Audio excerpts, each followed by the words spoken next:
What's up, y'all? Welcome back to Out of the Darkness. I'm back. I am finally back, y'all. I am coming to you live. Well, I am live, but by the time you guys get this, it'll already been recorded. So we're getting back into the Lynn Wood interview, this bombshell interview. Guys, this is the interview that was conducted on behalf of Lynn Wood. For those of you guys that have been keeping up, it's been about a week since the last drop that I made. Because I was kicked off of YouTube for a week. They sent me to the corner to think about all of the things that I had been saying. But we're not going to let up. We're not going to relent. We're going to continue to get this information out because the truth is important. So I'm going to go ahead and get back into this. So if you guys remember, I know it's been a while, but the whistleblower had gone to jail.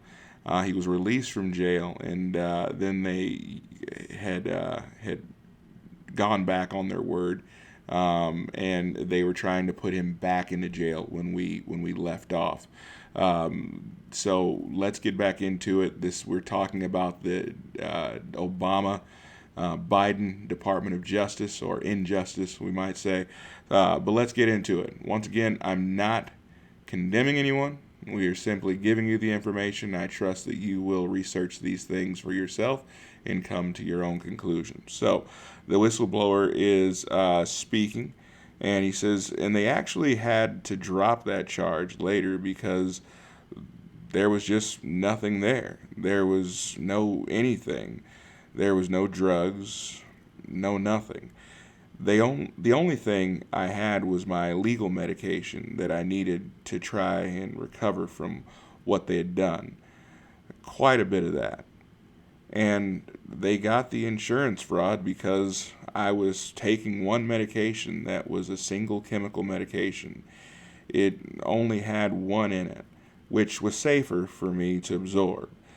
I have a lot of damage, a whole digestive system with scar tissue because of that.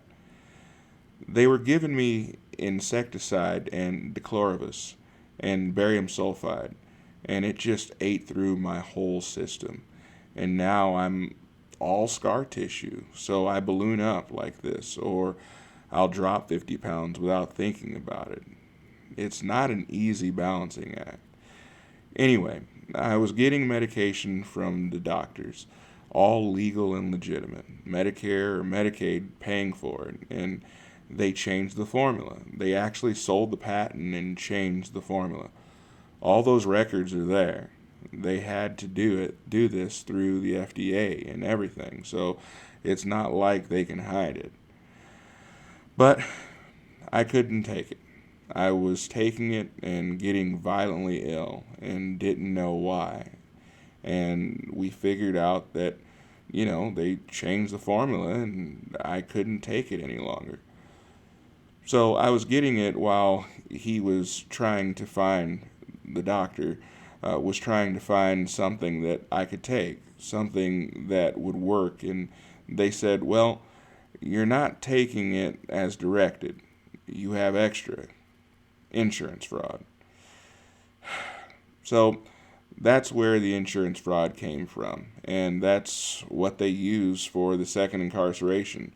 They labeled me as a gang member, white supremacist, put me in the pod with 90 gang members, known gang members. I was the only white bald guy there. All the rest of them were black Guriella family, or MS-13, of one version or another. That was an interesting few weeks. It was actually the Secret Service who helped get me into protective custody.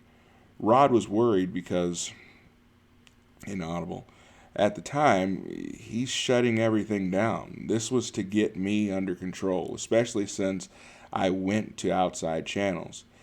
He arranged that Sean Bridges, the Secret Service agent who was charged with crimes in California and New York, that he was supposed to turn himself in New York.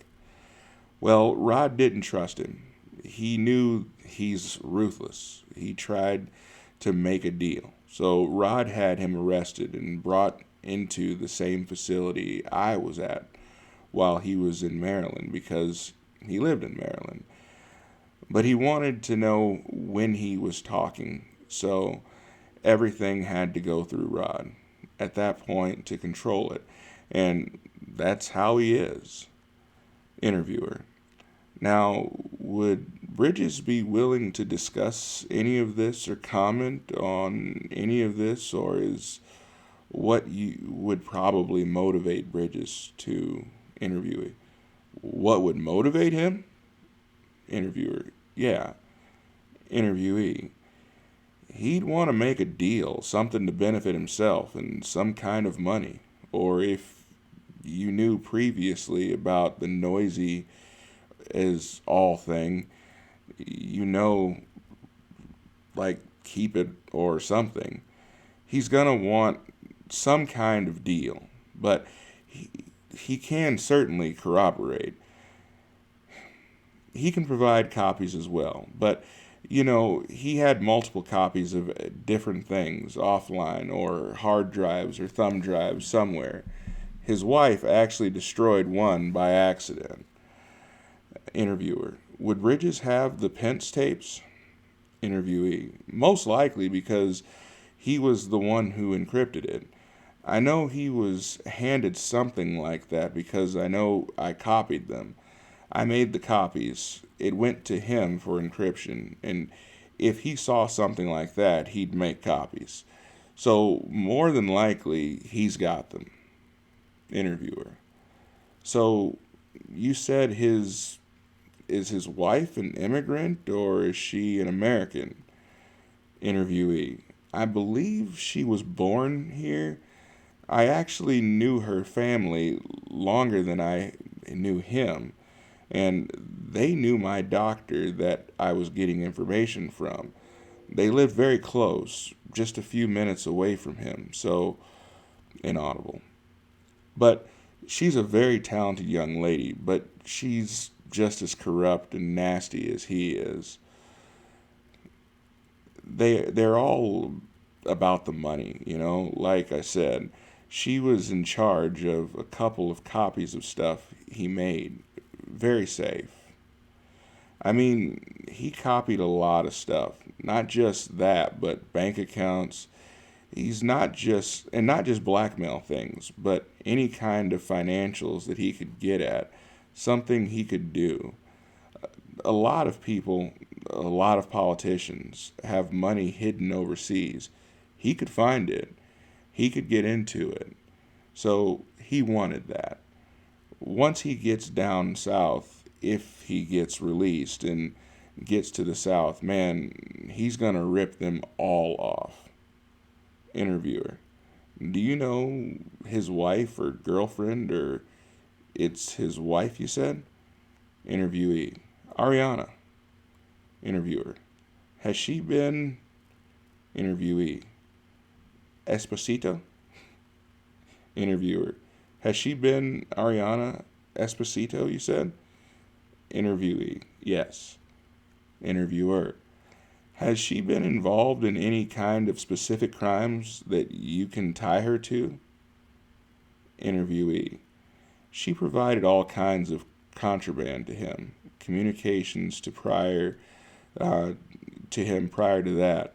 She helped him with her stuff. I mean, she would go out with him when he was doing various illegal activities. She helped launder money and proceeds that him, and the others had accumulated illegally. She even got her mother to set up a tax service, a small business that could launder money, and set up several small cleaning services to help launder and proceeds that they were doing. So, yeah, she was right in the middle of it. She was actually trained. She was in the academy, I guess, to be a state police officer or something when she was arrested. Interviewer. Interviewee. And she lost that position because of it. They weren't married at the time, just a long engagement. Then, when he got arrested, they got married, so she couldn't testify. And then, when he got sentenced, they got divorced.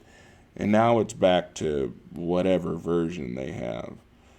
Interviewer. Did you and Sean have interactions while you were incarcerated together, or were you separated? Interviewee: we did, with Rod and PJ Martinez, with other people, and most of them were independent. But yeah, we were actually together for a month or two. They actually put him on the same protective custody pod. Interviewer: so you've got a guy that would be out for blood when this is over, when he's finally out of jail. Interviewee: if he can get to South America where he has the money to protect himself, he's going to rip off a lot of people. He's going to rip off all the dirty politicians. I guess he has access to the stuff. He's the one who manipulated the Bitcoin market. He's the one who manipulated the Silk Road Task Force to get all the money, the Bitcoins that they had. Interviewer: so, how were you released, and what has your life been like since that second incarceration? So, guys, we're going to go ahead and stop there. That's a natural break. Let me know what you guys think about this. Once again, this is crazy. It's a lot of information. I mean, but to see that the government is able to manipulate things and to use those certain situations in order to imprison an innocent man, a man who was helping them catch terrorists, is deeply troubling. But after seeing a lot of the things that have been happening recently, it's not that far off. It's not that far fetched. It's not hard to understand how these types of things can happen. But let me know what you guys think. I know it's been a while. Let me know if you guys are interested in continuing this. Make sure you comment below, like, share, subscribe. I'll see you guys next time. Have a fantastic day.